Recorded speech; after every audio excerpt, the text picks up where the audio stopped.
বৰ ভাল লাগিছে যেহেতু ভাৰতীয় সৈন্যবাহিনীৰ যি পদক্ষেপ অকল দেশ ৰক্ষাতে থকা নাই মানৱ জাতিক জীয়াই ৰাখিবলৈ যি পদক্ষেপ লৈছে সেইটো আপোনালোকে অনুভৱ কৰিছে কিন্তু আমাৰ অনুভৱ কৰিবলৈ সেইটো ভাষাৰ বহুত অভাৱ সেইকাৰণে মই যিবোৰ কাম কৰিছোঁ তাত দেখা পোৱা যায় মোৰ হাবিখন বহু হিষ্ট্ৰিকেল এৰিয়া ভাৰতৰ অন্তিমখন যুদ্ধ অসমৰ শেষ পৰাজয় ব্ৰিটিছ আৰু মানৰ তয়াময়া ৰণ লাগিছিল মোৰ এই হাবিতে মগৰসুটি নামৰ ঠাইত 1826 খ্ৰীষ্টাব্দৰ 26 ফেব্ৰুৱাৰী ইয়াণ্ডাবু সন্ধি চুক্তি অনুযায়ী উত্তৰ পূৰ্বাঞ্চল তেতিয়া এটাই অসম আছিল এতিয়া বৰ্তমান উত্তৰ পূৰ্বাঞ্চল সেইদিনা ব্ৰিটিছে অন্যবিধ ভাৰতবৰ্ষত ব্ৰিটিছে 200 বছৰ ৰাজত্ব কৰিছিল আৰু আমাৰ উত্তৰ পূৰ্বাঞ্চলত কৰিছিল মাত্ৰ 125 বছৰ মোৰ তাতে ককিলামুখ বৰগোপতে জন্ম মই সৰুৰে পৰা দেখিছিলোঁ ব্ৰিটিছৰ দিনৰ জাহাজ ঘাট ঢাকা হৈ কলিকতা হৈ বস্তু অনা নিয়া কৰে যোৰহাট উজনি অসমৰ প্ৰথম ৰেল ষ্টেচন যোৰহাট JPR-টো আছিল তাতে ঢাকা হৈ কলিকতা হৈ আনি ককিলামুখ বৰগোপত উঠাই সেই বস্তুবোৰ তাত ৰখাই আপাৰ আছামটো ডিষ্ট্ৰিবিউশ্যন কৰিছিল দুৰ্ভাগ্যবশতঃ 1965 চনৰ পৰা 1970 চনৰ ভিতৰত সেই আমাৰ গাঁও সেই মগৰসুটি সেই জাহাজ ঘাট সেই ৰেলৱে লাইন 10 কিলোমিটাৰ খহাই লৈ গৈছিল খহাই নিয়াৰ পিছত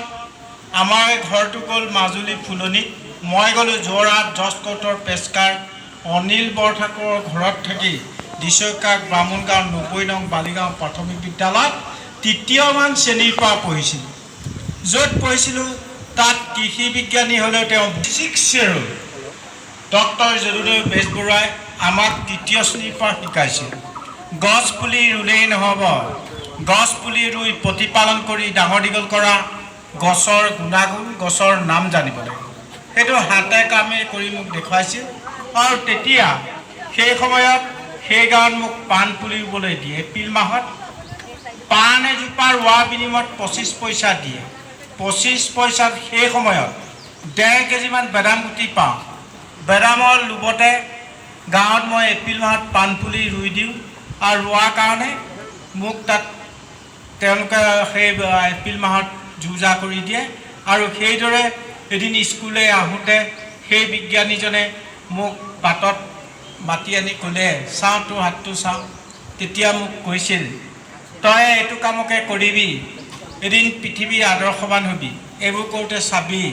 কুকুৰে বকি থাকিব হাতীয়ে ঘূৰি নাচায় তোৰ কামটোহে তই কৰিবি সেই উৎসাহ উদ্দীপনটো সৰুৰে পৰা দিছিল আৰু 79ত যেতিয়া প্ৰলয়ংকৰী বানপানী হৈছিল চীন দেশৰ পৰা অৰুণাচল প্ৰদেশৰ পৰা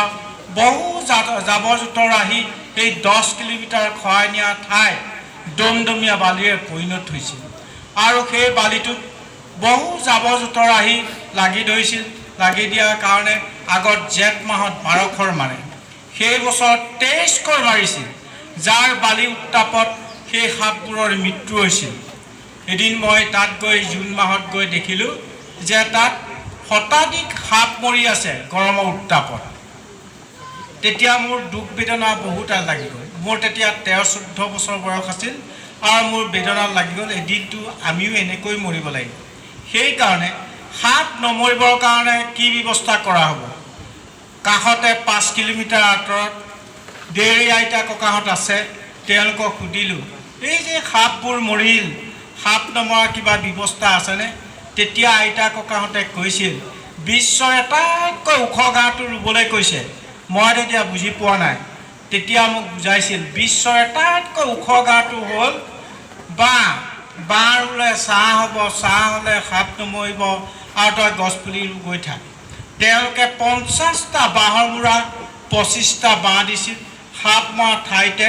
50টা মাটি কলহ কিনি আনি তাত ফুটা কৰি 5 দিনৰ মূৰে মূৰে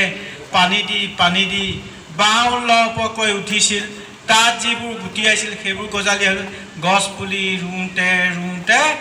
30 বছৰত 550 হেক্টৰ 1360 একৰ মাটি গ্ৰীণ হৈ গ'ল। তাৰ শতাধিক হৰিণ আহিল। হৰিণ অহাৰ লগে লগে ঢেকীয়াপতীয়া বাঘ আহিল আৰু গঁড় আহিল আৰু হাতী আহিল। হাতী আহোঁতে বহুত দুৰ্যোগৰ সন্মুখীন। মোক মানুহে দেখিব নোৱাৰা হ'ল। তাৰ হাবিখন গঢ়িলে হাতী জোম আহি আমাৰ ঘৰ দুৱাৰবোৰ ভাঙি খোৱা বস্তু খাবলৈ দিছ। তেতিয়া প্ৰতিবাদ যেতিয়া কৰিলে তেতিয়া এদিন তেওঁলোকে মিটিং কৰিলে যে এই গছবোৰ কাটিলে তেতিয়া আৰু হাতী জোম নাহিব আৰু আমাক ক্ষতি নকৰিব। তেতিয়া এদিন মিটিং কৰি তেওঁলোকে মোৰ ইয়ালৈ হেজাৰজন মানুহে ঘৰত কোটাল লৈ আহিল। তাৰপিছত মোক লগ কৰিলে। তেতিয়া মই তেওঁলোকক কৈছিলোঁ যে প্ৰথমতে গছ কটাৰ আগতে মোক কাটিব লাগিব, কাৰণ মোৰ গছে গড়িটো কাৰো ঘৰ ভঙাকৈ নাই আৰু হাতীয়ে ভাঙিছে। হাতীৰ কাৰণে আপোনালোকৰ ফৰেষ্ট ডিপাৰ্টমেণ্ট আছে, MLA আছে, MP আছে, চিফ মিনিষ্টাৰ আছে, ভাৰতৰ প্ৰধানমন্ত্ৰী আছে। তেওঁলোকৰ লগত যোগাযোগ কৰক। তেওঁলোক মোৰ কথা শুনি গুচি গৈছিল। অসমৰ সংবাদ মাধ্যমক এইকাৰণে ধন্যবাদ জনাব লাগিব। বহুত দুখ কষ্ট অতিক্ৰম কৰি 18 কিলোমিটাৰ খোজকাঢ়ি হাবিয়ে 3টা গড় আছে, 150 হাতী আছে। সেইকাৰণে তেওঁলোকক সেইদিনা সোমাবলৈ দিয়া নহ'ল। পিছদিনাখন মাঘৰ বিহু আহিছিল। মাঘৰ বিহুৰ দিনাখন আহোঁতে মোক এখন ফুলাম গামোচা, এখন প্ৰমাণপত্ৰ আৰু 500 টকা চেলেং চাদৰ দি মোক সম্বোধনা জনাইছিল আৰু মোক তেতিয়া কৈছিল যে আপোনাৰ লগত আমিবোৰ আছে, আপুনি বহুত ভাল কাম কৰিছে, কৰি গৈ থাকক। আৰ্টিকুলটো লিখোঁতে 2 বছৰ সময় লৈছিল। শদিয়াৰ পৰা ধুবুৰীলৈ ফৰেষ্ট ডিপাৰ্টমেণ্টৰ লগত আলোচনা কৰি ফৰেষ্ট ডিপাৰ্টমেণ্টে ক'লে যে সেইটো আমাৰ ৰেভিনিউত নপঢ়ে, তেওঁ অকলে গঢ়া হাবি। 2012 চনৰ 1 আগষ্টৰ দিনা তেতিয়া তাত জিতু কলিতাই লিখা আৰ্টিকুলটো লিখাৰ লগে লগে 2010 চনৰ 25 জানুৱাৰী দিনাখন দৈনিক জন্মী লিখাৰ লগে লগে জিতু কলিতাই লিখা লগালগে তাত DY365 দূৰদৰ্শনৰ টাইমছ অফ ইণ্ডিয়া আহিল। টাইমছ অফ আৰ্টিকুল লিখাৰ লগে লগে মোক ধৰিত্ৰী দিৱসৰ দিনা 3 দিন 3 ৰাতি এনভাইৰনমেণ্টেল চাইণ্টিষ্টসকলে প্ৰতিটো গছ গছনি, প্ৰতিটো চৰাই চিৰিকটি, প্ৰতিটো জীৱ জন্তুৰ বিষয়ে অধ্যয়ন কৰি ৰাতি 3:30 বজাত মোক তেতিয়া অৰণ্য মানৱ সন্মান দিছিল। Forest man of India title দিলে। দিয়াৰ লগে লগে সেই সময়ৰ দিওঁতেও ইমান গৱেষণা কৰিছিল। মই যিহেতু ক'লোঁ যে মই মিচিং জনগোষ্ঠীৰ মানুহ হওঁ, গতিকে মই গধূলি আপং এবাতি খাওঁ। ইয়াতেতো আপং খাবলৈ পোৱা নাই। গতিকে তেওঁলোকে 5,000 দি বটল এটা আনি আকৌ খুৱাই লৈ বেলেগ ৰুমত অধ্যয়ন কৰি সেই টাইটলটো মোক দিছিল। দিয়াৰ লগে লগে সেই সময়ৰ মুখ্যমন্ত্ৰী তৰুণ গগৈয়ে ফোন কৰিছিল, দেশৰ আগশাৰী ইউনিভাৰ্চিটিত দেশৰ গৌৰৱৰ কাৰণে তোমালৈ শুভেচ্ছা জনালোঁ। মই তেতিয়া হুক হুকৈ কান্দি দিছিলোঁ। কান্দোতে তেতিয়া তাত থকা বিজ্ঞানীসকলে, তাত থকা MP সকলে, তাত থকা ছাত্ৰ ছাত্ৰীসকলে সুধিছিল কিয় কান্দিছে। তেতিয়াতো আৰু মইতো অসমৰ বনামটো ক'ব নোৱাৰি। মই তেতিয়া মোৰ ঘৰটো হাবিৰ মাজতে আছিল, ল'ৰা ছোৱালীবোৰ সৰু আছিল। গতিকে মোৰ ল'ৰা ছোৱালীবোৰ সৰু সৰুৱে আছে, জীৱ জন্তুৰে ভৰা। 7 দিন ইয়াত আছোঁ, সেইকাৰণে মনত পৰিছে, মোৰ চকু পানী ওলাইছে। যাই নহওক অসমলৈ আহিলোঁ। অসমলৈ আহি মৰিয়নি জংচনত দেখিছোঁ লখিমপুৰ গাৰ্লছ কলেজৰ ছাত্ৰীসকলে ৰৈ আছে। ছাৰ, আমিও 3 দিন হোৱা নাই, আপোনাৰ নেটত চাই আছোঁ, সেইকাৰণে আমাৰ কলেজলৈ যাব লাগে। যেতিয়া আৰু মৰিয়নিৰ পৰা বাহিৰে বাহিৰে লখিমপুৰ গাৰ্লছ কলেজৰ যেতিয়া সম্বোধনা জনাইছে অসমত প্ৰথম, তাৰ সম্বোধনা জনাই থাকোঁতে তাৰ বম্বে চন্দ্ৰ মুখানন হলৰ পৰা APJ আব্দুল কালাম ছাৰে তাৰ পৰা ফোন কৰিলে যে তোমাক কাইলৈ আমাক লাগিব। মই তেতিয়া পিছদিনাখন আকৌ ফ্লাইটত উঠি তাত গ'লোঁ। তাত গৈ মোক মূৰৰ হাত দি কৈছিল, বিশ্বৰ আটাইতকৈ ভাল কাম কৰাৰ কাৰণে তোমাক 60 কেজি डायमंड से 2 लाख टका चेक दिसो। विश्ववासी कारण को आपका subject and school and college university बड़ा बड़ा मीटिंग में मत चाहिए। ये नहीं इंडिया में इन्वाइट कर जाने पड़ेगा, ऐसे ही नहीं। All over world of invited জানে প্ৰায় আকৌ তাৰপিছত তিনিদিন পিছতে মোক মাতিলে ইভেন গ্লোবেল গ্ৰুপে পেৰিছ তেতিয়াতো মোৰ পাছপোৰ্ট ভিছা নাই মই কেনেকৈ যাম মই এতিয়া যাব নোৱাৰোঁ বুলি ইমেইলত লিখি দিলোঁ লিখাৰ পিছত আকৌ ফ্ৰান্সৰ পৰা ইভেন গ্লোবেল গ্ৰুপে পেৰিছৰ পৰা ভাৰত চৰকাৰলৈ নিৰ্দেশনা জাৰি কৰিলে যে সেইজন মানুহকহে আমাক লাগে গতিকে আপোনালোকৰ পাছপোৰ্ট ভিছা কমপ্লিট কৰি পঠিয়াই দিয়ক তেতিয়া আৰু যোৰহাট উপায়ুক্তই মোক পাছপোৰ্ট ভিছা কমপ্লিট কৰি ক'লে যে দুদিনৰ আগত যাওক ভাৰত বন্ধ দুদিন দিছে তাৰ দুদিনৰ আগত যাব লাগিব তেতিয়া কলিকতাত পাছপোৰ্ট ভিছা দিছে আৰু পাই মোৰ এনেকুৱা লাগিছে কোনোদিন ফ্লাইটত উঠি পোৱা নাই কোনোদিন বিদেশত গৈ পোৱা নাই তেতিয়া ভয় লাগিছে মৰিম নে বাচিম তেনেকুৱাও লাগে তেতিয়া সেই ফ্লাইটটোত 450টা ছিট আছে তাত 450টা ছিট থাকোঁতে মই এতিয়া ফিটাটো মাৰি বহিছোঁ তেতিয়া ইণ্টাৰনেশ্যনেল প্লেনত বহুত ৱাইনছ খাবলৈ পায়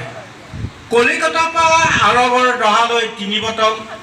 আৰৱৰ দহাৰ পৰা ছুইজাৰলেণ্ড জেনিভালৈ 2 বটল খাই যেনে তেনে ফ্ৰান্স পাইছোঁ তেতিয়া জিতু কলিতা লগত গৈছিল জিতু কলিতাক কৈছোঁ চাহ গছে মোক কাপোৰ পিন্ধাইছে চৰাই সাত সাগৰ 13 নদী পাৰ কৰি সূৰ্য উঠা দেশৰ পৰা সূৰ্য পৰা দেশলৈ আনিছে গতিকে গছ গছনিৰ পৰা চৰাই চিৰিকটিৰ পৰা জীৱ জন্তুৰ পৰা আমাৰ শিকিবলগীয়া কিমান আছে পিছদিনা যেতিয়া ইভেণ্টত 195খন দেশৰ বিজ্ঞানীসকলে ঘোষণা কৰিলে গছৰ অবিহনে আৰু পৃথিৱীক কোনেও বচাব নোৱাৰে সমগ্ৰ বিশ্বই ধ্বংস কৰাৰ বিনিময়ত এজন মানুহে সৃষ্টি কৰাৰ কাৰণে মোক তাত এজোপা গছ পুলি ৰুবলৈ মাতিছিল আৰু তাৰ বিশ্বৰ সেইখন কিতাপত অন্তৰ্ভুক্ত কৰিবৰ কাৰণেহে মোক আমন্ত্ৰণ কৰিলে যাই হওক সেইবোৰ দিয়াৰ পিছত মই ভাৰতলৈ ঘূৰি আহিলোঁ ভাৰতলৈ ঘূৰি আহি দেখিলোঁ 1972 চনতে ছুইডেনৰ ষ্টকহোমত 13খন ৰাষ্ট্ৰই ঘোষণা কৰিলে তেতিয়াই জলবায়ু পৰিৱৰ্তন হৈছে ভাৰতবৰ্ষত 1973 চনত পাঠ্যক্ৰমত সোমাই লৈছে 1974 চনৰ পৰা 5 জুনটো বিশ্ব পৰিৱেশ দিৱস পালন কৰে ভাৰতৰ বিভিন্ন স্কুল কলেজ ইউনিভাৰ্চিটিত মই দেখিছোঁ একেটা গাঁততে বিশ্ব পৰিৱেশ দিৱস পালন কৰে গছ এজোপাও নাই নাই ভাৰতীয় শিক্ষাটো এনেকুৱা নেকি ডাঙৰবোৰে গছ কাটে সৰু সৰু ল'ৰা ছোৱালীবিলাক গছ পুলিবোৰ উঘালি জান মৰা সেইদিনাৰ পৰা যদি উঘালিও নিদিলেহেঁতেন একে জেগাত থকালে আজি 44 বছৰে ইমান জলবায়ু পৰিৱৰ্তন নহ'লে তাৰ COVID-19 নাহিলেহেঁতেন সেয়ে শিক্ষাক অগ্ৰাধিকাৰ দি এনভাইৰনমেণ্টেল ছায়েন্স পৰিৱেশ বিজ্ঞান LP স্কুলৰ পৰা দিব লাগিব পৰিৱেশ শিক্ষক দিব লাগিব গছ ৰুব সি প্ৰেক্টিকেলি 5 বছৰত ডাঙৰ কৰিব লাগিব তাৰ অক্সিজেনটো সি নিজে ল'ব পিছৰ 5 বছৰত আৰু এজোপা ৰুব বিশ্ববাসীক তেতিয়া ভাৰতে নালাগে পৃথিৱীত কিমান ল'ৰা ছোৱালীয়ে এডমিশ্যন ল'লে 2 বছৰত কিমান হ'ব 3 বছৰত কিমান হ'ব 4 বছৰত কিমান হ'ব 5 বছৰ 10 বছৰত অল অভাৰ ৱৰ্ল্ড গ্ৰীণ হৈ যাব সেইখিনি ল'ৰা ছোৱালীয়ে নতুন পৃথিৱী গঢ়িব ইহঁতে ৰোৱা গছ কোনোদিন কাটিব নিদিব ইহঁতৰ গছৰ ওপৰত পৰা চৰাই মাৰিবলৈ নিদিব সিহঁতৰ গছৰ তলত থকা জীৱ জন্তু মাৰিব লাগিব সেই আদিম যুগৰ পৰা সংৰক্ষণ নকৰা তাহাঁতে পাৰিব আনে নোৱাৰে আমি কটা মৰাত পাৰ কৰি দিলোঁ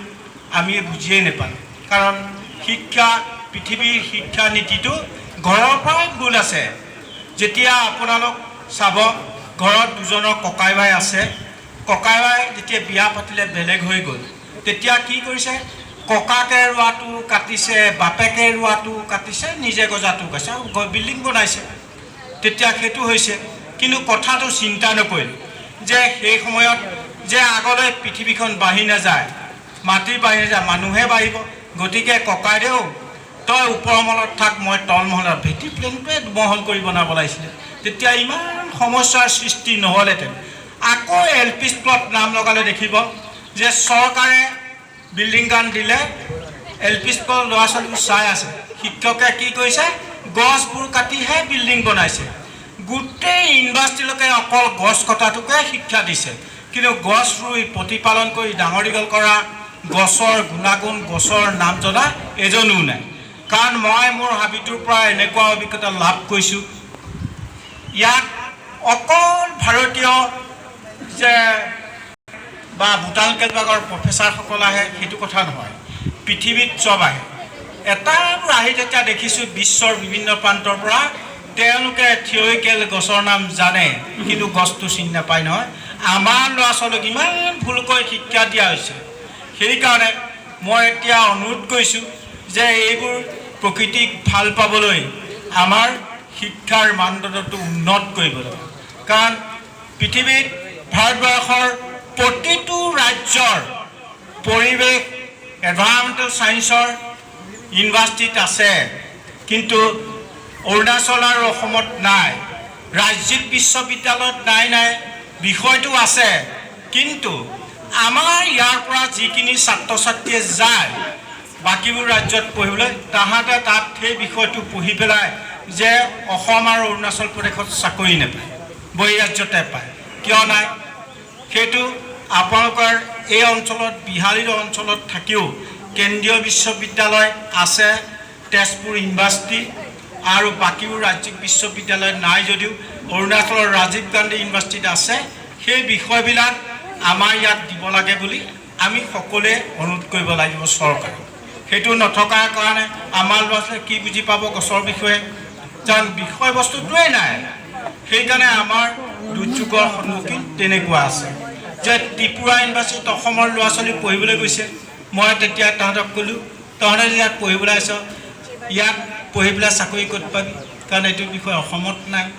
অৰুণাচলত নাই গতিকে তহঁতৰ ইচ্ছা কৰিছে পঢ়িছ ভাল পাইছ যি ৰাজ্যতে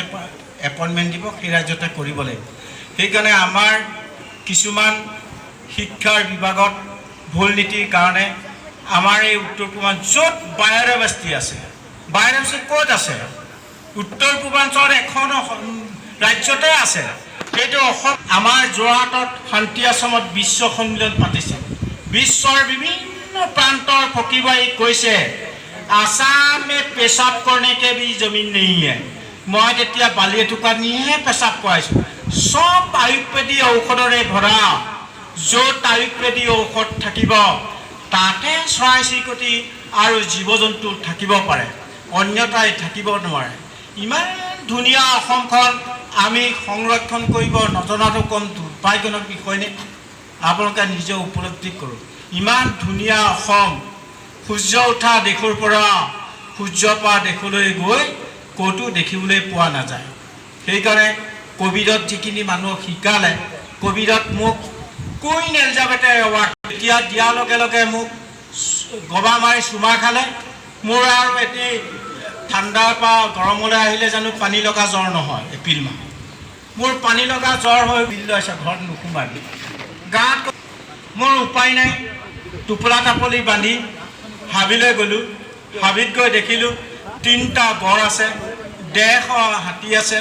তেতিয়া কাজিৰঙা ডিএফক ক'লোঁ ছাৰ ৱাইল্ড লাইফেতো লকডাউনটো বুজি নাপায় ইয়াৰ বিকল্প ব্যৱস্থা কি হ'ব নে এলিফেণ্ট চাফাৰী পঠিয়াই দিছোঁ 3টা হাতী পঠিয়ালে 3টা হাতী পঠিওৱা হ'ল তাত থকা জীৱ জন্তুৰ মুক্ত বিচৰভূমি চৰাই চিৰিকটিৰ মুক্ত বিচৰভূমি হ'ল তাত যিবোৰ বিল বগৰ পানী আছিল সেইবোৰ পৰিষ্কাৰ হৈ গ'ল তেতিয়া তাৰ মাজতে ঘৰত নোসোমাকৈ মোক মেক্সিকোলৈ আমন্ত্ৰণ কৰি দিল্লী যেতিয়া পাইছোঁ 10 বছৰ ভিছা অফিচত কৈছে আপোনাক 10 বছৰ মেক্সিকো চৰকাৰে ভিছা দিছে প্ৰটোকলৰ মাজতে গৈছোঁ আৰু যাওঁতে মেক্সিকো পাওঁতে 24 ঘণ্টা ফ্লাইটতে বহিছোঁ আটলাণ্টিক মহাসাগৰটো পাৰ হওঁতে 12 ঘণ্টা লৈছোঁ তাত ইউনেস্কোৰ ব্ৰেণ্ড এম্বেছাডৰ আহিছিল প্ৰটোকলৰ মাজত প্ৰগ্ৰেমটো কৰিছিল আৰু তেতিয়া ইউনেস্কোৰ ব্ৰেণ্ড এম্বেছাডৰক কৈছোঁ যে সমস্ত বিশ্ব যদি বছৰেকত 7 দিন লকডাউন দিয়ে পৃথিৱীৰ ভাৰসাম্যটো ঘূৰি আহিব আৰু মানৱ সম্পদ পৃথিৱীৰ ভাৰসাম্য ৰক্ষা কৰাত মহিলাসকলৰ যিটো ভূমিকা আছে সেইটো পুৰুষৰ সেইটো নাথাকে নথকাৰ ফলত মহিলাসকলক 60% সংৰক্ষণ দিব লাগে মানৱ সম্পদ যদি পৃথিৱীৰ ভাৰসাম্য ৰক্ষা কৰাটো সেইটো ৱৰ্ল্ডত প্ৰথম ভাৰতে 29 চনৰ পৰা 33% দিছে সেইটো গৌৰৱময় অধ্যায় আৰু ভাৰতে কৰিব আৰু ৰাষ্ট্ৰীয় শিক্ষা নীতি 24 বছৰ হ'ব লাগিব 24 বছৰত সেই ছাত্ৰ ছাত্ৰীবোৰ যেতিয়া ভাৰতীয় প্ৰশাসন এডুকেশ্যনত আহিব সিহঁতে সমগ্ৰ বিশ্বক নেতৃত্ব এইটো ভাৰতৰ ঘূৰি আহিছে গৌৰৱময় অধ্যায় মেক্সিকোত হিন্দী আৰু সংস্কৃত ভাৰতৰ পৰা শিক্ষক নি তাত ছাত্ৰ ছাত্ৰীক পঢ়োৱা হৈছে আৰু খুব গৌৰৱৰ বিষয় লৈ এইটো ভাৰতৰ সেইকাৰণে আশা ৰাখিছোঁ ভাৰতে এইকাৰণেই কৰিব লাগিব যুগতে প্ৰথম কাপোৰ পিন্ধা আদিম যুগতে প্ৰথম গছ ৰোৱা তেনেকুৱা এখন দেশৰ শিক্ষা জ্ঞান পেট ফুটি ওলাই গ'ল নেকি সেইকাৰণে এইখন ভাৰতবৰ্ষতে 140 কোটি মানুহ আছে বেলেঞ্চটো থকাৰ কাৰণে ভাৰতীয় মানুহক বেয়া পাব নাজানো আৰু আশীৰ্বাদ লৈ গ্ৰীণ ইণ্ডিয়া কৰা মূল লক্ষ্য সেইকাৰণে উৰিষ্যাত এতিয়া আশা কৰ্মীৰ পৰা সেইকাৰণে 12 বছৰ উৰিষ্যাক গ্ৰীণ কৰিলে এতিয়া ভাৰত চৰকাৰে উৰিষ্যাৰ পৰা গ্ৰীণ ইণ্ডিয়া কৰিব সেইকাৰণে